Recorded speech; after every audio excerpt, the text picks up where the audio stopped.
India's top competitive exams JEE, NEET, Olympiad, Law, Groups, etc. Guidance కావాలన్నా మీ పిల్లలు 21st century opportunities challenges అర్థం చేసుకుని 10x action takers కావాలన్నా, career guidance కావాలన్నా, parenting guidance కావాలన్నా, విద్యారంగంలో 23 ఏళ్ల ఎక్స్పీరియన్స్ ఉన్న ఎన్బివి సుబ్బారావు గారిని సంప్రదించండి. ఫోన్ 8866298883. నమస్తే, welcome to prime nine study point. Right, ఈరోజు టాపిక్ ఏంటంటే జేఈ నీట్ ఓవరాల్ కాంపిటీషన్ పైన కమిటీ వేశారు రీసెంట్గా. సో మరి ఆ కమిటీలో ఆసక్తికరమైన విషయాలు అంటే రికమెండేషన్స్ అయితే చాలా వచ్చాయి. అంటే 12 hours ఉండే కోచింగ్ క్లాసెస్ జస్ట్ 2 hours అనే అలాంటి ఆసక్తికరమైన విషయాలు అయితే ఉన్నాయి. వీటన్నిటి గురించి తెలియజేయడానికి మనతో పాటు ఉన్నారు ఎన్బివి సుబ్బారావు సార్. ముందుగా వెల్కమ్ సార్. నమస్తే అండి. సార్, ఇప్పుడు రీసెంట్గా మనకి ఒక కమిటీ వేశారు జేఈ నీట్ పైన. చాలా ఆసక్తికరమైన విషయాలు ఉన్నాయి అని సూచనలు అయితే ఉన్నాయి. అంటే 2 hours ఉంటుంది కోచింగ్ క్లాసెస్, 12 hours ఉండేవి ఒకప్పుడు. సో వీటన్నిటి గురించి ఎలాంటి ఆసక్తికరమైన విషయాలు ఉన్నాయంటారు?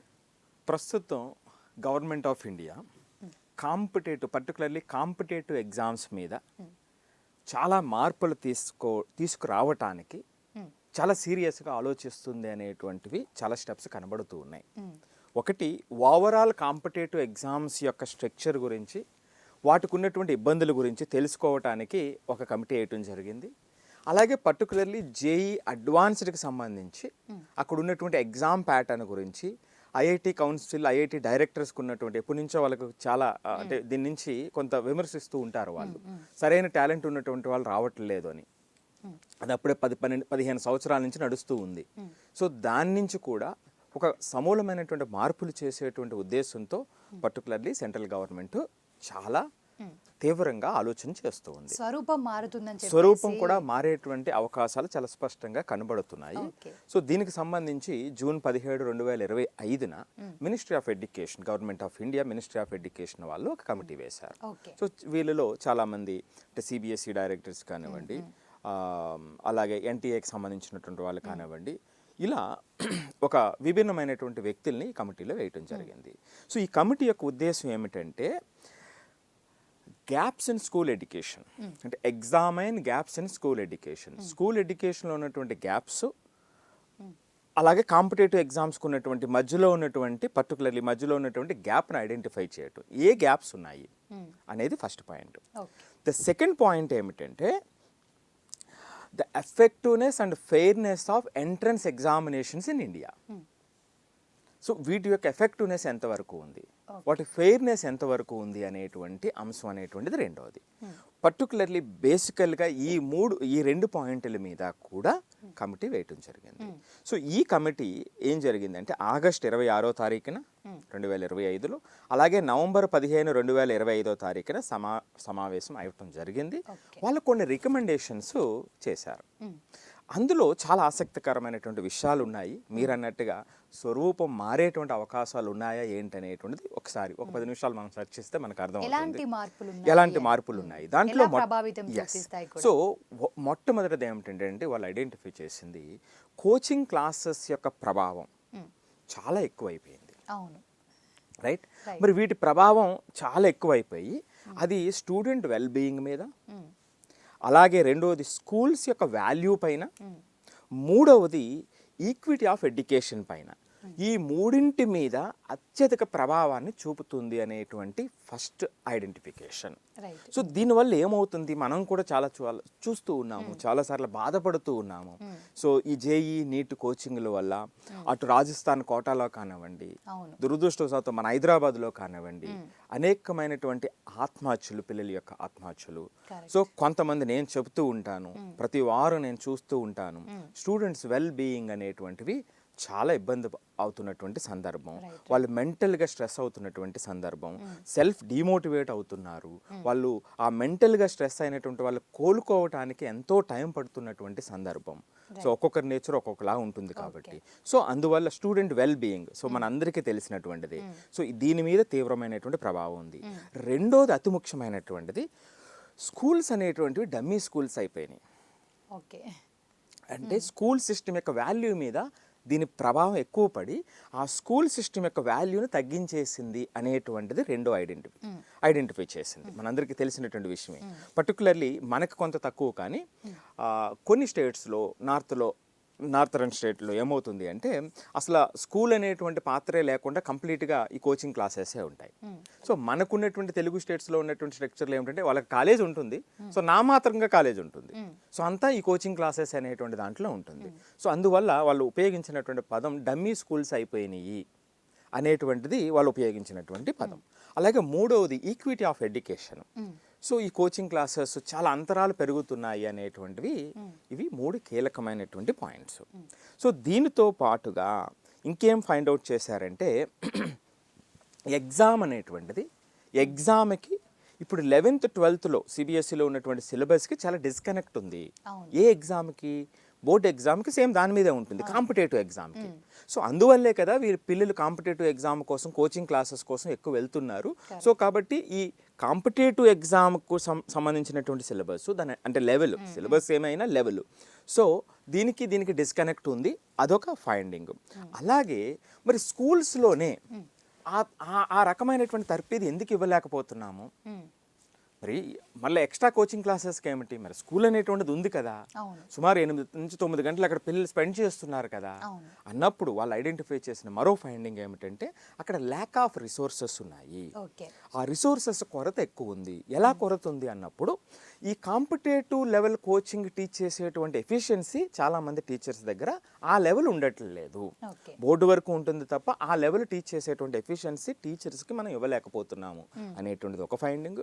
అలాగే ఈ స్కూల్స్ దగ్గర కూడా ఈ కాంపిటేటివ్ కోచింగ్ని ఇచ్చేటువంటి మెకానిజం, ఎగ్జామినేషన్ కండక్షన్ కానివ్వండి, దాని అనలిటిక్స్ కానివ్వండి, ఆ లోతుగా చూసేటువంటి ఆలోచన ఆ స్కూల్స్ దగ్గర, అంటే అటువంటి రిసోర్సెస్ స్కూల్స్ దగ్గర లేవు అనేటువంటిది ఇంకొక పాయింట్.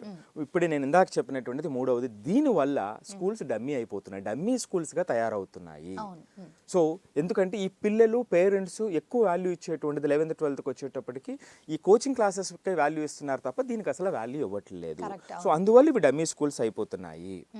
4వ పాయింట్ ఈ ఫైండింగ్స్లో సింగిల్ అటెంప్టెడ్ ఎగ్జామ్స్. అంటే ఇప్పుడు సపోజ్ నీట్ ఉంది, 23 లక్షల మంది ఒకే రోజు రాస్తారు. సో దీనివల్ల కూడా ఆ స్ట్రెస్ ఎక్కువ ఉంటుంది పిల్లలకి. ఇప్పుడు అదే జేఈ మెయిన్స్ ఉందనుకోండి, కరోనా టైంలో మనం 4 times కండక్ట్ చేశారు, ఇప్పుడు 2 సార్లు కండక్ట్ చేస్తున్నారు. సో ఇలా సింగిల్ అటెంప్టెడ్ చేయటం వల్ల కూడా ఎక్కువ ఇబ్బంది ఎదురవుతుంది. సో దీన్ని ఎలాగ ఆలోచించాలి అంటే ఇవి వాళ్ళు ఐడెంటిఫై చేసినటువంటివి. సో ఇవి ప్రాబ్లమ్స్. ఫస్ట్ దేనికైనా సరే ఫస్ట్ ప్రాబ్లమ్స్ ఐడెంటిఫై చేయాలి కదా. సో ఇప్పుడు దీనికి సంబంధించి వాళ్ళకి కీ సజెషన్స్ ఇవ్వడం జరిగింది. సో మరి ఈ కీ సజెషన్స్ని గవర్నమెంట్ సీరియస్గా ఇంప్లిమెంట్ చేస్తుందా, చెయ్యదా, మరి ఎటువంటి నిర్ణయం తీసుకుంటుంది, చెయ్యాలనుకుంటే చెయ్యగలదా? సో చాలా రూల్స్ అయితే ఉంటాయి, మరి చేసేటువంటి మెకానిజం ఉంటుందా వీళ్ళ దగ్గర అనేటువంటిది చూడాలి. కాలమే వేసి చెప్తుంది, వేసి చూస్తే కాలమే చెప్తుంది మనకి, రైట్? సో కాబట్టి ఇక్కడ ఇందులో కీ సజెషన్స్లో మొట్టమొదటి పాయింట్ ఏమిటంటే కోచింగ్ క్లాసెస్ అనేటువంటి రోజులో 2 నుంచి 3 గంటలకే పరిమితం చేయాలి. సో దానివల్ల పిల్లల మీద ఆ mental load or cognitive load అనేటువంటిది మనం కొంత బ్యాలెన్స్ చేయగలుగుతాము అనేటువంటిది ఒక సజెషన్. వీళ్ళు ఇచ్చినటువంటి ఆ ఎక్సెసివ్ లోడ్ని మనం బ్యాలెన్స్ చేయగలుగుతాం అనేది. రెండవది, సిలబస్ ఏదైతే స్కూల్స్కి కాంపిటేటివ్ ఎగ్జామ్స్కి మధ్యలో ఉన్నటువంటి గ్యాప్ని తగ్గించాలి. ఎలా తగ్గిస్తారనేటువంటి తర్వాత విషయం, తగ్గించాలి అనేటువంటిది.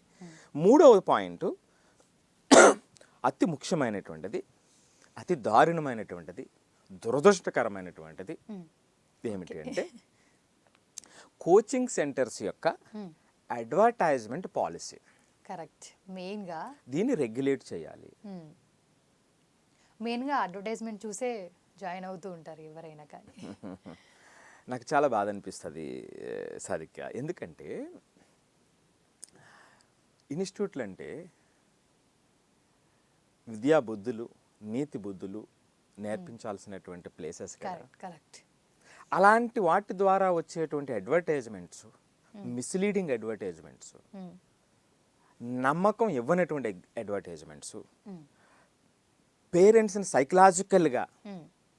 సైకలాజికల్గా ఎఫెక్ట్ చేసి ఆ పిల్లవాడిని వీళ్ళ బుట్టలో వేసుకోవాలనేటువంటి ఆలోచనలతో విద్యాలయాలు ఉన్నాయంటే అది ఒక దౌర్భాగ్యమైనటువంటి పరిస్థితి కాదంటారా? అవును. సో మరి అలాగున్నప్పుడు విలువ ఎక్కడ ఉంటుంది? మనం ప్రతిసారి క్లాస్ రూమ్కి విలువ, స్కూల్కి విలువ, కాలేజీకి విలువ అని మాట్లాడుకుంటూ ఉంటాం కదా. సో మరి ఈ మార్కెటింగ్ ప్రపంచంలో ఈ పలానా కాలేజ్ ఒక అడ్వర్టైజ్మెంట్ ఇచ్చిందంటే ఎవడు నమ్ముతాడు చెప్పండి? కరెక్ట్. మన తెలుగు స్టేట్లో మరింత దారుణమైనటువంటి పరిస్థితి ఒకటి వేసుకోండి. అరే ఒకటి కానోడు మనసు కాదా? అంతే. ఒకటి రానోడు ఒక జీవితం లేదా? అంతే. నీ రిజల్ట్ నువ్వు వేస్తే నువ్వు ఒకటి రాలేదు, 4 వచ్చింది, ఇదిగో 4వ ర్యాంక్ వచ్చింది ఏడాది, తప్పేముంది ఇందులో? అంతే. అంటే వీళ్ళకి ఇంకా విలువ ఎక్కడుంది చెప్పండి? సో ఆ రెగ్యులేషన్ అనేటువంటిది, అంటే అడ్వర్టైజ్మెంట్ పాలసీస్ని రెగ్యులేట్ చేయాలి అనేటువంటిది ఇంకొక ఇంపార్టెంట్ పాయింట్. మరొక ఇంపార్టెంట్ పాయింట్ ఏమిటంటే బోర్డు మార్క్స్కి వెయిటేజ్ ఇవ్వాలా? బోర్డు మార్క్స్కి అంటే ఓన్లీ కాంపిటేటివ్ మీద డిపెండ్ అయిపోయి ఉన్నారు కాబట్టి, స్కూల్స్ డమ్మీ అయిపోయినాయి కాబట్టి, మరి ఈ స్కూల్స్కి సంబంధించి వెయిటేజ్ మార్క్స్ ఇస్తే కొంచెం వాల్యూ పెరుగుతుందేమో అనేటువంటిది వాళ్ళ ఆలోచన. సో ఈ రికమెండేషన్స్, ఈ కీ సజెషన్స్ ఉన్నాయి. బట్ నేను చాలా దాటితో వ్యతిరేకిస్తాను. ఎందుకంటే ఇప్పుడు weightage of the board marks ఉంది. మనం ఎప్పుడో తెలుగు స్టేట్స్లో ఎంసెట్కి వెయిటేజ్ ఇచ్చాం. అలా ఇంటర్మీడియట్ నెగ్లెక్ట్ చేస్తున్నారు. ఏమన్నా పరిస్థితి మారిందా అంటే ఏం మారలేదు. సో వాళ్ళ కీ సజెషన్స్ మనం చెప్దాము, అది వేరే విషయము. అది ఎంతవరకు ఫీజిబుల్, వాల్యూ ఇస్తుందా లేదనేటువంటిది. సో అలాగే ఈ ఎంట్రన్స్ ఎగ్జామ్స్ యొక్క ఫ్రీక్వెన్సీని పెంచాలి.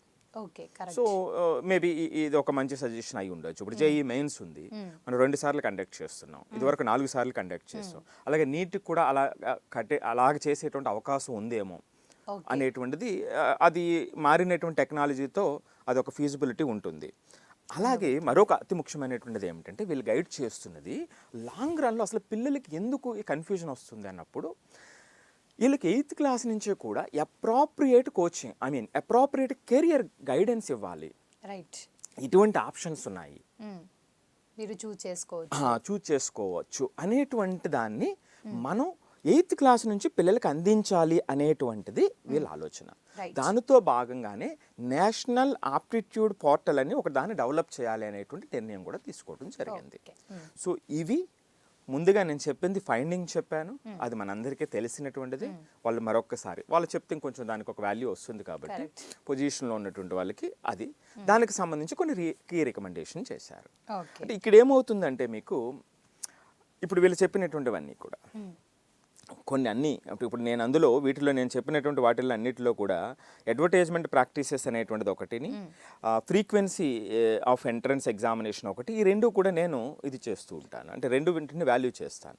మిగిలిన వాటిల్లో ఎక్కడా కూడా ఏమిటంటే ఆచరణలో వీళ్ళు ఎక్కడ కంట్రోల్ చేయలేనటువంటి పరిస్థితి, రూల్ మాత్రమే ఉంటుంది అనమాట. ఇప్పుడు 2 to 3 hours అన్నారు అనుకోండి, సో ఎలా మానిటర్ చేస్తాము? కరెక్ట్. ఆ బుద్ధి, ఆ జ్ఞానం ఎవడైతే కాలేజ్ రన్ చేస్తున్నారో వాళ్ళకు ఉండాలి. వీళ్ళంతా నా పిల్లలు, సో నా దగ్గర 1000 మందో 5000 మందో 10,000 మందో 20,000 మందో 30,000 మంది ఎంతమంది అయినా ఉండనివ్వండి. ఈ 30,000 మంది మీద 30,000 కుటుంబాలు ఆధారపడి ఉన్నాయి. ఆ 30,000 మంది మీద ఆ రాష్ట్రం ఆధారపడి ఉండొచ్చు. ఆ 30,000 మంది రేపొద్దుట ఎక్కడైనా దేశానికో లేకపోతే ప్రపంచానికో ఏదైనా దారి చూపేటువంటి అనేటువంటి నమ్మకం వీళ్ళకు ఉండాలి.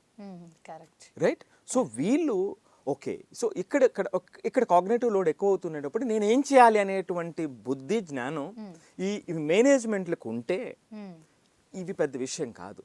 ఎప్పుడైనా సరే స్కూల్స్, నా బాధ ఒక్కటే, ఇదివరకు ఎప్పుడైనా సరే ఆ సమాజం యొక్క విలువ ఆ టీచర్స్ మీద ఆధారపడి ఉండేది. వాళ్ళు చేసేటువంటి గైడెన్స్, అంటే ఆ ప్రాంతం అంతా వాళ్ళ కుటుంబం అనేటువంటి విధంగా ఆ ఇన్స్టిట్యూట్స్ ఉండేవి ఇదివరకు ఉన్నటువంటి మన యొక్క పూర్వ చరిత్ర చూస్తే. సో ఇప్పుడు అలాగే కూడా వీళ్ళు కూడా వీళ్ళ మీద ఆధారపడి ఉంటారు కాబట్టి ముందు వీళ్ళని మారిస్తే ఇవన్నీ పెద్ద సమస్యలు కాదండి. సో ఈ మార్కెటింగ్ వ్యాపారాల దాంట్లో వెళ్ళిపోయి ఎన్ని కీ సజెషన్స్ ఇచ్చినా రేపొద్దుట ఏమవుతుందంటే, నేను ఇంకొక ఎగ్జాంపుల్ చెప్తాను మీకు. వెయిటేజ్ టు బోర్డ్ మార్క్స్ అన్నారు, మనం ఆల్రెడీ తెలుగు స్టేట్స్లో చూసాం కదా బోర్డ్ మార్క్స్కి వెయిటేజ్ ఇస్తే ఏమైందో, రైట్. సో నెక్స్ట్ అట్లాగే కౌన్సిలింగ్ ఇంకొక ఆసక్తికరమైన చెప్తాం. 8th నుంచి కూడా కెరియర్ కౌన్సిలింగ్ ఇవ్వాలనేటువంటి ఇంకొక కీ సజెషన్ ఉంది ఇందులో. Okay. So career counselling 8th class నుంచి ఇవ్వాలన్నప్పుడు వీళ్ళు ఏం చేస్తారో తెలుసా? మరింత అంటే ఇక్కడ నేను చెప్తాను. ఇక్కడ కెరియర్ కౌన్సిలింగ్లో ఏం చేస్తారంటే వాళ్ళకి ఒక మెట్రిక్ టెస్ట్ తీసుకుంటారు. తీసుకున్న తర్వాత ఈ స్కిల్స్ ఇక్కడ ఉన్నాయి, ఈ స్కిల్స్ ఇక్కడ ఉన్నాయి అంటారు. ఓకే. రైట్, ఆన్ రికార్డ్ చెప్తున్నా.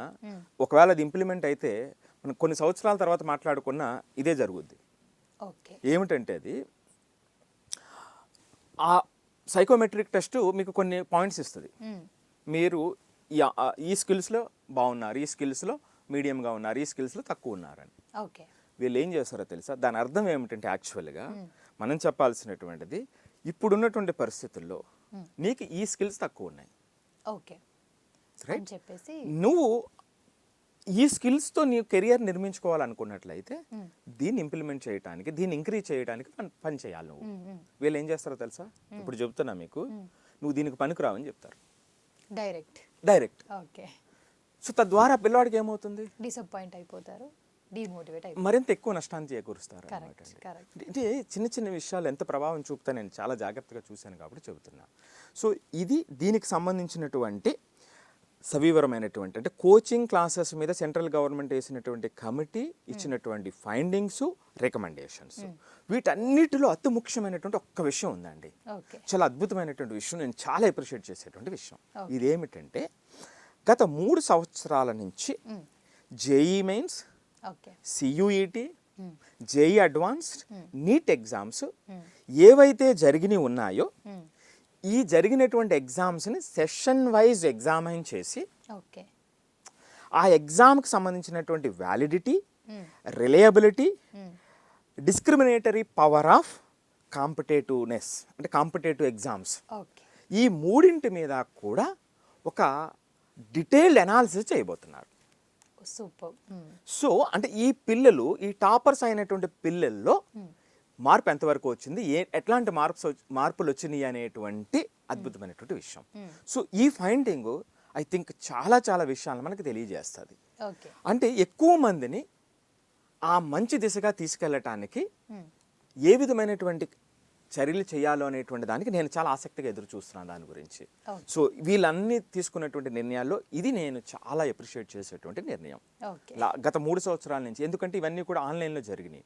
ఆ report JEE mains, JEE advanced చాలా మీకు 1 క్లిక్ అవేలో వస్తాయి. రకరకాల పారామీటర్స్లో డేటాని మనం అనలైజ్ చేస్తే సో అది చాలా ఉపయోగపడుతుంది అనేది నేను బాగా విశ్వసిస్తున్నా. ఇది కాంపిటేటివ్ ఎగ్జామ్కి సంబంధించినటువంటి సవివరమైనటువంటి రిపోర్ట్. మరి దీని ప్రకారం 2 నుంచి 3 గంటలకు అయిపోతుందా లేదా అనేటువంటిది కాలమే చెప్పాలి. బట్ నేను పర్సనల్గా అయితే ఏం చెప్తానంటే, ఎన్ని రూల్స్ చెప్పినా నేను ఇందాక చెప్పినట్టుగా మేనేజ్మెంట్స్కి ఆ మార్పు ఉంటే, వాళ్ళకి ఆ మైండ్ ఉంటే, వాళ్ళకి ఆ కన్సర్న్ ఉంటే, వాళ్ళకి ఆ ప్రేమ ఉంటే, రైట్, సో వాళ్ళ ఆ రెస్పాన్సిబిలిటీ ఫీల్ అయితే ప్రతి పిల్లవాడిది జీవితం వాళ్ళ జీవితం అనేటట్టుగా ఫీల్ అయితే ఇది ఏమీ పెద్ద అవసరం ఉండదండి. కానీ ఇప్పుడు ఎన్ని రూల్స్ పెట్టినా సరే ఇవి లేనప్పుడు వీళ్ళు ఏంటంటే వీళ్ళు రకరకాలుగా వేషాలు వేస్తూనే ఉంటారు. అంతే, రైట్ సార్. అండ్ ఇప్పుడు మనకి జేఈ అడ్వాన్స్ పైన కూడా సిబిటి మారుతుందా అని చెప్పేసి కూడా అది మరొక అతి ముఖ్యమైనటువంటి విషయం. అది కూడా మారబోతుంది. సో అంటే వీళ్ళు ఓవరాల్గా గవర్నమెంట్ ఆలోచిస్తున్నది ఏమిటంటే అండి, కాంపిటేటివ్ ఎగ్జామ్ యొక్క డిపెండెన్సీని తగ్గించాలి అనేటువంటిది అతి ముఖ్యమైనటువంటి విషయం వీళ్ళు ఓవరాల్గా చూస్తున్నటువంటిది. దాంట్లో భాగంగా జేఈ అడ్వాన్స్డ్కి సంబంధించి దాంట్లో కూడా చాలా మార్పులు తీసుకురావాలి అని అది కూడా ఈ మధ్య ఒక మీటింగ్ జరగడం జరిగింది. సెంట్రల్ మినిస్టరు, ఐఐటి డైరెక్టర్స్తో పాటుగా దాని ఐఐటి కౌన్సిల్ అంటాం. అది వాళ్ళు ఆ మీటింగ్లో ఏం చేశారంటే జేఏబి అంటారు, జేఈ అపెక్స్ బాడీ ఉంటుందన్నమాట అండి. సో వీళ్ళకి ఈ ఫైండింగ్స్ కనుక్కోమని, అంటే ఎలాంటి మార్పులు మనం చెయ్యాలి అనేటువంటి దాని మీద రీసెర్చ్ చేయమని వాళ్ళకి డెలిగేట్ చేశారు. ఆ రెస్పాన్సిబిలిటీని వాళ్ళకి డెలిగేట్ చేశారు. సో ఇక్కడ జనరల్గా ఏమిటంటే ఎప్పుడూ కూడా ఎప్పటి నుంచో ఐఐటి డైరెక్టర్స్ గత 15-20 సంవత్సరాల నుంచి 2013 ఆ టైంలో కపిల్ సిబాల్ ఆయన యూనియన్ మినిస్టర్గా ఉన్నప్పుడు, హెచ్ఆర్డి మినిస్టర్గా ఉండేటప్పుడు కూడా ఈ టెస్ట్లన్నీ తీసేయాలని చాలా తీవ్రంగా ప్రయత్నించాడు. అప్పుడు చేయలేకపోయాడు. సో అంటే ఆ ఐఐటి డైరెక్టర్స్ కూడా ఏమిటంటే ఈ కోచింగ్ క్లాసెస్ వల్ల చాలామంది ఆ కోచింగ్ మాత్రమే ప్రిపేర్ అయ్యి వచ్చేస్తున్నారు. మనకి ఏదైతే రా స్కిల్స్ కావాలో ఆ స్కిల్స్ ఉన్నటువంటి వాళ్ళు ఎక్కువ మంది రాలేకపోతున్నారు. అలాంటి వాళ్ళు వెనకాల ఉండిపోతున్నారు. ఈ రోట్ లెర్నింగ్, కోచింగ్లో కూడా రోట్ లెర్నింగ్ వచ్చేసి ఆ పర్పస్ని దెబ్బతీస్తుంది అనేది ఎప్పటి నుంచో చెప్తూ ఉన్నారు వాళ్ళు. Okay. So particularly IIT directors వీళ్ళు 12th అయిపోయిన తర్వాత వెళ్ళిన తర్వాత అక్కడ చూసినటువంటి పరిస్థితిని. సో దీంట్లో మార్పు రావాలని చూస్తూ ఉన్నారు, కానీ అది ఇప్పటి వరకు జరగలేదు. సో ఇప్పుడు ఏమిటంటే ఈ కౌన్సిల్ ఇచ్చినటువంటి దాంట్లో అడాప్టివ్ టెస్ట్ని తీసుకురావాలి. ఒక చిన్న ఫైండింగ్ ఏమిటంటే ఇక్కడ ఇప్పుడు వరకు కంప్యూటర్ బేస్డ్ టెస్ట్ జరుగుతుంది అడ్వాన్స్డ్కి. అవును. దీన్ని అడాప్టివ్ టెస్ట్లో తీసుకురావాలి. ఏమిటి అసలు అడాప్టివ్ టెస్ట్ అంటే ఏమిటి? అడాప్టివ్ టెస్ట్ ఏమిటంటే ఎగ్జాము ఫిక్స్డ్గా ఉండదు మీకు. పిల్లలు ఎగ్జామ్ రాయటం మొదలు పెడతారు. వాళ్ళు ఆన్సర్ మొదలు పెట్టిన తర్వాత అంటే క్వశ్చన్స్ ఆన్సర్ చేసేటప్పుడు 2 పారామీటర్స్ని ఆ సిస్టమ్ తీసుకుంటుంది వాళ్ళ దగ్గర నుంచి. ఒకటి టైము, ఎంత టైంలో క్వశ్చన్ ఆన్సర్ చేశాడు. రెండోది యాక్యురసీ, కరెక్ట్గా చేశాడా, తప్పు చేశాడా. సో ఈ 2 పారామీటర్స్ని తీసుకుని వీళ్ళు ఏం చేస్తారంటే ఆ నెక్స్ట్ వచ్చేటువంటి క్వశ్చన్ దానికన్నా హార్డ్ క్వశ్చన్ ఇస్తారు. ఇప్పుడు ఇక్కడ యాక్యురసీ లేదు, టైం ఎక్కువ తీసుకున్నాడు, ఆ లెవెల్ని తగ్గిస్తుంది సిస్టమ్, ఆటోమేటిక్గా తగ్గిస్తుంది. దీన్ని అడాప్టివ్ టెస్ట్ అంటారు. సో దీన్ని ఇంప్లిమెంట్ చేస్తే ఎట్లా ఉంటుంది అనేటువంటిది ఒకటి. దీనివల్ల ఏమిటంటే వాళ్ళు అనేది ఏమిటంటే కోచింగ్ డిపెండెన్సీ తగ్గాలి. అంతేకాకుండా వీళ్ళు ఎంసీక్యూతో పాటుగా సబ్జెక్టివ్ క్వశ్చన్స్ కూడా యాడ్ చేసేటువంటి విధంగా క్వశ్చన్ పేపర్స్ ఉంటే ఆ డిపెండెన్సీ తగ్గుతుంది. ఆ పిల్లలకు ఉన్నటువంటి రా స్కిల్స్ ఐడెంటిఫై చేయడానికి ఎక్కువ అవకాశం ఉంటుంది అనేటువంటిది వీళ్ళు ఊహిస్తున్నటువంటి విషయం. రైట్. వీళ్ళు అల్టిమేట్గా వాళ్ళు కోరుకునేది ఒకటేనండి, క్రిటికల్ స్కిల్స్ ఆ పిల్లలకి క్రిటికల్ థింకింగ్ ఉండాలి, రీజనింగ్ స్కిల్స్ రావాలి. ఆ క్రిటికల్ థింకింగ్, రీజనల్ స్కిల్స్ కూడా డెవలప్ చేసి 12th వరకు కూడా అలాంటి పిల్లలు హైగా ఉన్నటువంటి పిల్లలు వస్తే మరింత అద్భుతాలు జరుగుతాయని వాళ్ళ యొక్క వాదన ఎప్పటి నుంచో కూడా. సో దానికోసం వీళ్ళు చేస్తున్నటువంటి అడాప్టివ్ టెస్ట్ ఇవ్వాలి. సో ఇప్పుడు అడాప్టివ్ టెస్ట్ అంటే మీకు ఆల్రెడీ చెప్పాను కదా. సో ఇక్కడ ఐఐటి కంప్లైంట్ నేను ఇందాక చెప్పినట్టుగా ఏంటంటే ఆ రోట్ లెర్నింగ్తో పిల్లలు వచ్చేస్తున్నారు, వీళ్ళని ఆపాలి. చాప్టర్ ప్రిపరేషన్ కాకుండా కాంపిటెన్సీ లెవెల్ ప్రిపరేషన్ జరగాలి. నేను ఎప్పుడు చెప్తూ ఉంటా, మార్కులు ర్యాంకులు కాదు, అది లాస్ట్లో చూద్దాము. దానికన్నా ముందు నేను చెప్పే పదమే ఇది, కాంపిటెన్సీ ప్రిపరేషన్ జరగాలి.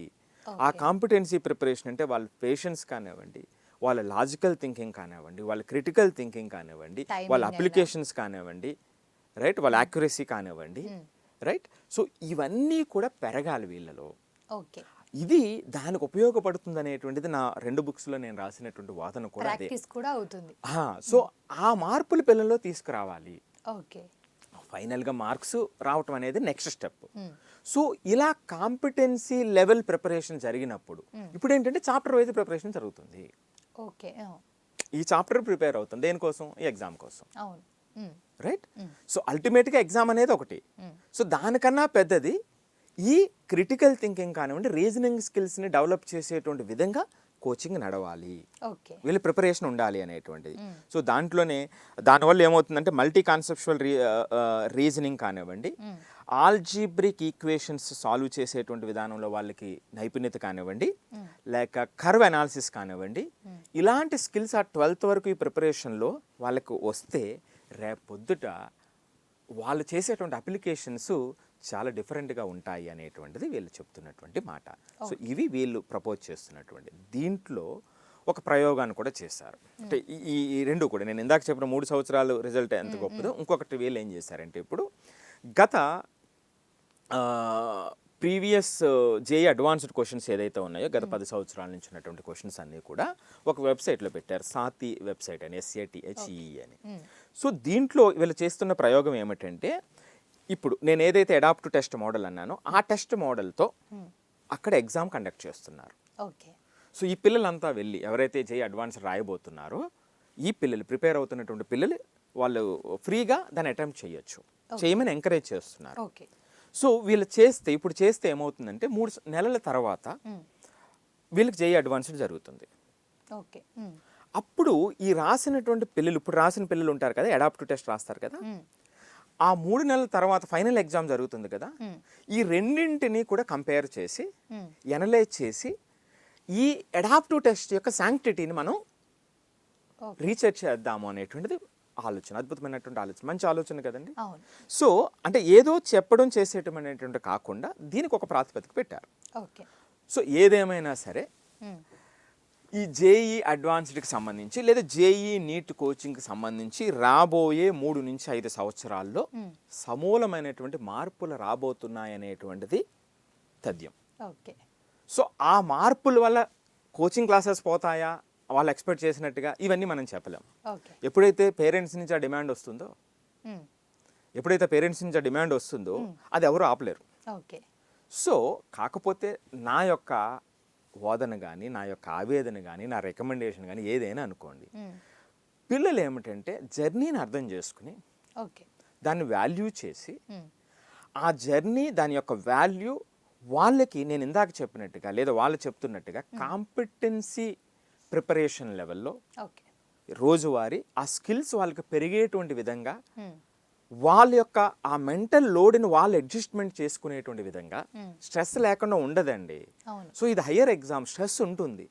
ప్రాబ్లం ఏమిటంటే స్ట్రెస్ లేకపోవటం అనేటువంటిది సొల్యూషన్ కాదు. అక్కడ స్ట్రెస్ని మేనేజ్ చేయటం అనేటువంటిది సొల్యూషన్. అది అవసరమైతే మనం సపోర్ట్ చేయాలి. మనం ఎలా చేయాలంటే పిల్లవాడు తగ్గట్టుగా దాన్ని మేనేజ్ చేసుకునేటువంటి విధంగా వాడిని రెడీ చేయాల్సినటువంటి అవసరం ఉంటుంది. సో అలాంటి మార్పు రావాలి అనేటువంటిది నేను ఈరోజు ఆన్ రికార్డ్ చెప్తున్నాను. సార్ ఇప్పుడు మీరు అన్న విధంగా చాలా ఆసక్తికరమైన విషయాలు ఉన్నాయి. సో మన కమిటీ వేసిన దాంట్లో మీరు ముందే అనుకున్నారా? అంటే ఐ మీన్ బుక్లో రాశారు కదా ఒక చిన్న పాయింట్, అలా మీరు ఇలాంటి ఆసక్తికరమైన విషయాలు ముందే అనుకున్నారా? ఉద్దేశం ఏమిటంటే అండి, ఇక్కడ మనం రోజువారీ పిల్లల్ని చూస్తాం, ప్రేమతో చూస్తాం, వాళ్ళ తప్పుల్ని ప్రేమతో అర్థం చేసుకుంటాం. తప్పు ఎందుకు వచ్చిందని కాదు, తప్పు జరిగినప్పుడు ఎలాగ రియాక్ట్ అవ్వాలి అనేది నేర్పుతాం. రైట్? సో అప్పుడు వేరేగా ఉంటుంది. సో ఇవి చేసినప్పుడు వాళ్ళకి ఏదైతే ఇప్పుడు ఇబ్బంది పడుతున్నారో ఆ మెంటల్ లోడ్ కానివ్వండి, మెంటల్ స్ట్రెస్ కానివ్వండి, సెల్ఫ్ డిమోటివేషన్ కానివ్వండి, ఇవి ఏవైతే అక్కడ ఫీల్ అవుతున్నారో వాటికి సొల్యూషన్స్ ఏమిటి, వాళ్ళని ఎలా రెడీ చేయాలి? నేను ఎప్పుడూ కూడా ఏమిటంటే స్ట్రెస్ ఫ్రీ అనేటువంటి దాన్ని నేను ఎంకరేజ్ చేయను. స్ట్రెస్ని మేనేజ్ చేద్దామంటాను. ఇప్పుడు ఏదైనా ఏ వస్తువైనా చూడండి, ఇది ఆ రకమైన దానికి సంబంధించిన స్ట్రెస్ లేకుండా అది తయారవ్వదు. మీరు ఈ రూమ్లోనే చూడండి ఏదైనా సరే, రైట్? సో ఇప్పుడు ఇది తయారవ్వాలనుకోండి, దీనికి సంబంధించిన స్ట్రెస్ ఉండాలి కదా, దీన్ని కట్ చేయాలి, దీనికి సంబంధించిన చేయాలి కదా, లేకుండా ఎలా తయారవుతుంది? కాకపోతే ఏంటంటే దానికి ఎంత ఫోర్స్ ఇవ్వాలనేటువంటిది ఇంపార్టెంట్ కదా. తక్కువ ఇచ్చినా సరిగా అవ్వదు, ఎక్కువ ఇస్తే పాడవుతుంది. సో అది మేనేజ్ చేయటం అనేటువంటిది ఇంపార్టెంట్. మరి ఆ బ్యాలెన్స్ చేయడానికి ఏం చేయాలి అనేటువంటిది నా ఆలోచన ఎప్పుడూ కూడా. సో అదే ఆలోచన కాబట్టి అది సొల్యూషన్ ఏదైతే నేను అంటున్నానో అది ఎవరికైనా సొల్యూషన్ అదే వస్తుంది కదండి. సో వాళ్ళు ఏంటంటే గవర్నమెంట్ అఫీషియల్స్ పైనుంచి ఒకటి వచ్చినప్పుడు ఏమవుతుంది అంటే అందరూ పాటించకపోయినా కొంతమంది మంచి మేనేజ్మెంట్స్ ఉంటాయండి. పిల్లలు నేను ఇందాక అన్నట్టుగా ఆ పిల్లల యొక్క భవిష్యత్తు మన చేతుల్లో ఉంది. ఆ పిల్లల భవిష్యత్తు, ఆ కుటుంబం భవిష్యత్తే కాదు, వీళ్ళు ఏ స్థాయికైనా వెళ్ళగలరు అనేటువంటి నమ్మకం ఉన్నటువంటి పేరెంట్స్, అటువంటి మేనేజ్మెంట్స్ నేను కలుస్తుంటా. బట్ అదేమిటంటే చాలా తక్కువ మంది ఉంటారు. 10% కూడా ఉండరు. అలాంటి వాళ్ళు ఉన్నారు, లేరని నేను అనను. సో ఆ 10% అలాంటి వాళ్ళు కొంచెం ఇన్ఫ్లుయెన్స్ చేసి కొంత ఎక్కువ మంది ఆ విధంగా ఆలోచన మొదలవుతుంది. ఆ మొదలైనటువంటి ఆలోచన తద్వారా ఆ క్లాస్ రూమ్స్లో ఆ పిల్లలకు అందుతుంది అనేటువంటిదే నేను ఆశించేటువంటిది. సూపర్ సార్, నిజంగా చాలా బాగా చెప్పారు. అంటే ఆసక్తికరమైన విషయాలంటే సడన్గా మనకి 12 అవర్స్ ఉన్నది కోచింగ్ 2 అవర్స్కి వెళ్తుందని చెప్పేసి చాలా స్వరూపం మారుతుందని చెప్పేసి అనుకుంటాం. కాబట్టి నిజంగా చాలా బాగా చెప్పారు. Thank you so much. అందరికీ ఖచ్చితంగా యూజ్ అవుతుంది. సార్ చూసారు కదా, మీకు ఏమైనా సందేహాలు ఉంటే ఈ నెంబర్కి సంప్రదించండి. అండ్ ఇది ఈరోజు ఎపిసోడ్. మరో ఎపిసోడ్తో మళ్ళీ కలుద్దాం. నమస్తే. ఎన్బివి సుబ్బారావు గారు ఆధునిక ఎడ్యుకేషనల్ డిజైనర్. ఈ 21వ శతాబ్దంలో విద్యార్థులు, ఉపాధ్యాయులు, తల్లిదండ్రులపై లోతైన పరిశోధన చేశారు. 3 బుక్స్ కూడా రాశారు. విద్యార్థులకు మార్క్స్ మరియు ర్యాంక్స్ తో పాటు ఇప్పుడు self learning growth mind set అత్యవసరమని ఆయన డిజైన్ చేసిన ఇన్నోమెంటర్షిప్, ఎక్సైల్ మైండ్, ఆర్పిటి ఫ్రేమ్ వర్క్ లాంటి సెషన్స్ ప్రాక్టికల్ మరియు వర్చువల్ టెక్నిక్స్ అందిస్తూ దేశవ్యాప్తంగా విద్యార్థులను సెల్ఫ్ రిలయంట్ గా తయారు చేస్తున్నారు. ఆయన క్లాస్ రూమ్ బలపడితే భారతదేశం మరింత బలపడుతుందని నమ్ముతారు. ఇప్పటి వరకు 17,550 మంది విద్యార్థులకు జేఈఈ, నీట్, మెంటర్షిప్, 2,530 మంది టీచర్స్ కి ట్రైనింగ్, 1,850 మంది పేరెంట్స్ కి మెంటర్షిప్ అందించారు.